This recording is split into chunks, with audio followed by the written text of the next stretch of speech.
Hello YouTube, ValleyGirl5678 here. It's time for another album review. Today I am reviewing the new Miley Cyrus album, Endless Summer Vacation. This is technically Miley's 10th album, but it is her 8th full-length project since the iconic Meet Miley Cyrus in 2007 that came in tandem with the OG Hannah Montana LP, a show that changed the lives of many, if not all, little girls and gays of the time, including myself, obviously. Her development as an artist, pop star, cultural icon has been incredibly interesting and satisfying to watch before our eyes, and it is honestly a gift sent from the nepotism gods, let's be real. Throughout her various shifts, changes, and reinventions of self, from the Hannah Montana days till now, what has remained solid and distinct is the fact that she's a vocal powerhouse and incredible performer. Like, she was literally meant to do what she's been doing her entire teen and adult life. The microphone was going to be shoved in her face regardless, clearly, so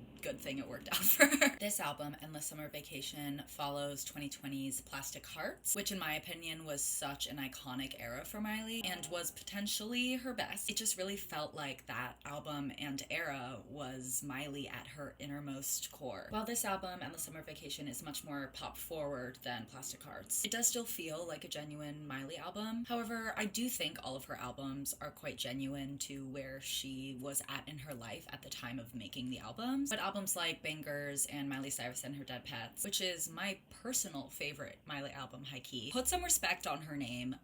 Like, that album is so underrated. She did so much there. But yeah, those two albums had so many like extraneous facets, such as appropriation. I'm in the club, high on perk, with some shades on. Or psychedelic aesthetics. More marijuana. Yeah, smoke pot. Yeah, I love peace, but I don't give a fuck.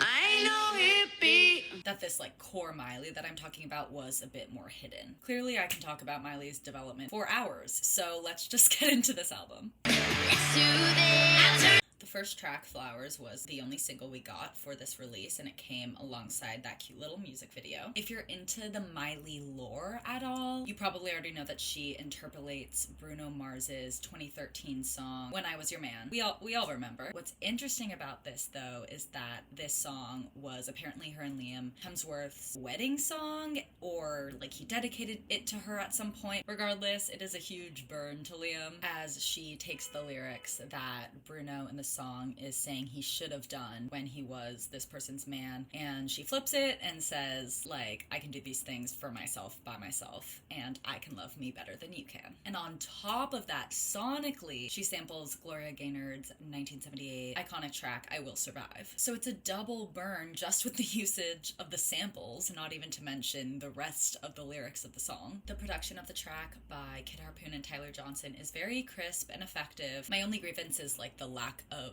build in the song, especially like towards the last chorus. You kind of expect something other than what it is because it's exactly the same as the other choruses. Nevertheless, it's the perfect single for this album, and I'm not mad that it's the first track and the last track on the album is the demo version, because it does give a bit of a full circle / thesis statement moment that the album does kind of beg for a little bit. The second track, Jaded, shows her continuing to reminisce on her and Liam's failed relationship. But here it's done with a bit more introspection and nuance. Sonically, this track follows the development of the song narratively in regards to coming after Flowers, as the production by Greg Kurstin has more of a nostalgic feel to it with the use of the synths, and just like overall more atmospheric vibe. A line like, I'll change my number but keep your t-shirt, is reminiscent of this nostalgic idea that I think the production mirrors quite well. Other than these first two tracks, the only other track on the album that I can see maybe being about Liam is Muddy Feet,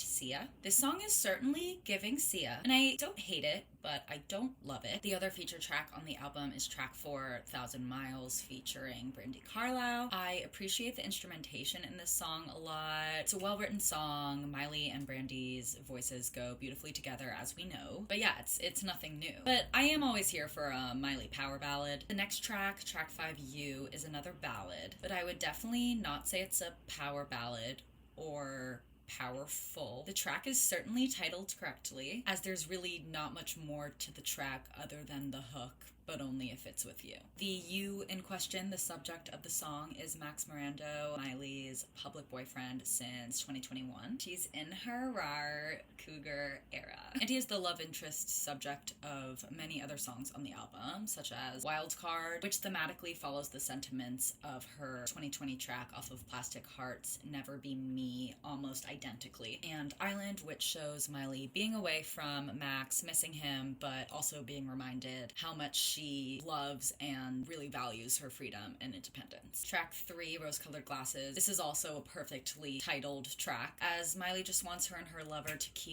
their rose-colored lenses on in order to stay in this endless summer vacation that those lenses create. This idea is very relatable, but again, nothing new, nothing groundbreaking. And you know what? That's fine, because that void is at least slightly filled with a few tracks on this album, starting with Handstand. Interestingly enough, Max Mirando co-wrote and produced this song with Miley. This is by far the most experimental track on the album, and it is the closest sounding song to anything on Miley Cyrus and Her Dead Pets, especially the spoken word intro. Like, when I first heard that, I was like, oh my god, it's 2015, Miley Cyrus is still doing drugs. Everything about this song, the structure, the writing, the concept, the production, it takes you on such a ride. 10 out of 10. J'adore. Boots House Down. The following track, River, is another standout for me. The river metaphor at first listen felt a little lazy to me, but then when I read through the lyrics and realized how spread out that just river water metaphor in general was throughout the song, throughout the verses, not just in the chorus, it made me realize that it's a really well-written song. And it's such a bop melodically.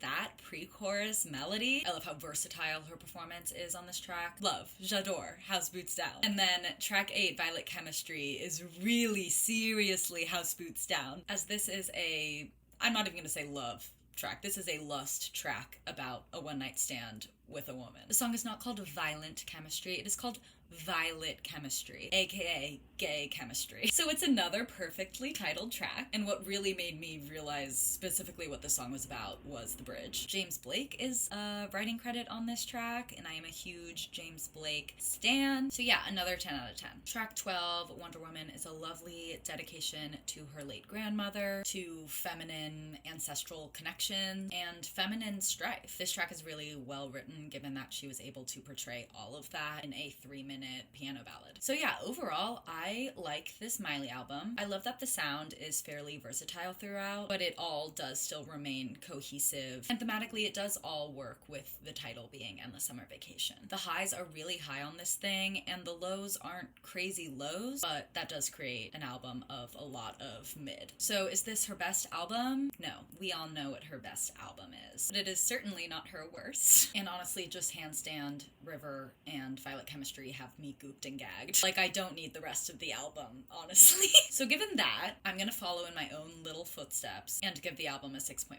If you want to get to know me a little bit more, you should definitely check out my Sunroom. Sunroom is a new app for female and non-binary creators to get monetized for their content in an uncensored fashion. There I'm doing more music discourse, some, Miley Cyrus bangers era content. You get it. And there's this really cool thing on there called custom experiences. Some things I'm offering right now, making you a playlist, talking about Taylor Swift for, however long you want, and many more things. So definitely check that out. Thank you so much for watching this video. Remember to like and subscribe, and I will see you in my next video. Bye!